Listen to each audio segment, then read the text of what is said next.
ಶಾಲಾ ವಾಹನ ಚಲಿಸಿ 8 ವರ್ಷದ ಬಾಲಕಿ ಸಾವನ್ನಪ್ಪಿದ ದುರಂತ ಘಟನೆ ಬೇದರ್ನ ಜನವಾಡ ಗ್ರಾಮದ ಪೊಲೀಸ್ ಕ್ವಾರ್ಟರ್ಸ್ ಬಳಿ ಸಂಭವಿಸಿದ್ದು, ಮೃತ ಬಾಲಕಿಯನ್ನು ಗುರುನಾನಕ್ ಪಬ್ಲಿಕ್ ಶಾಲೆಯಲ್ಲಿ ಓದ್ತಾ ಇದ್ದ ಬಾಲಕಿ ಅಂತ ಗುರುತಿಸಲಾಗಿದೆ.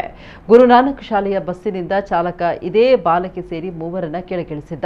ಬಾಲಕಿ ಬಸ್ನಿಂದ ಇಳಿದು ಬಸ್ಸಿನ ಪಕ್ಕದಲ್ಲೇ ನಿಂತಿದ್ದನ್ನು ಗಮನಿಸಿದ ಚಾಲಕ ಬಾಲಕಿಯ ಮೇಲೆಯೇ ಬಸ್ ಓಡಿಸಿದ್ದಾನೆ. ಬಸ್ಸಿನ ಹಿಂಬದಿ ಚಕ್ರಕ್ಕೆ ಸಿಲುಕಿಕೊಂಡು ಗಂಭೀರಾವಸ್ಥೆಯಲ್ಲಿದ್ದ ಬಾಲಕಿಯನ್ನ ತಕ್ಷಣ ಗುಡಿಕುಶನೂರು ಗ್ರಾಮದ ಋತ್ವಿ ಆಸ್ಪತ್ರೆಗೆ ಸಾಗಿಸುವಾಗ ದಾರಿ ಮಧ್ಯೆಯೇ ಪ್ರಾಣ ಬಿಟ್ಟಿದ್ದಾರೆ.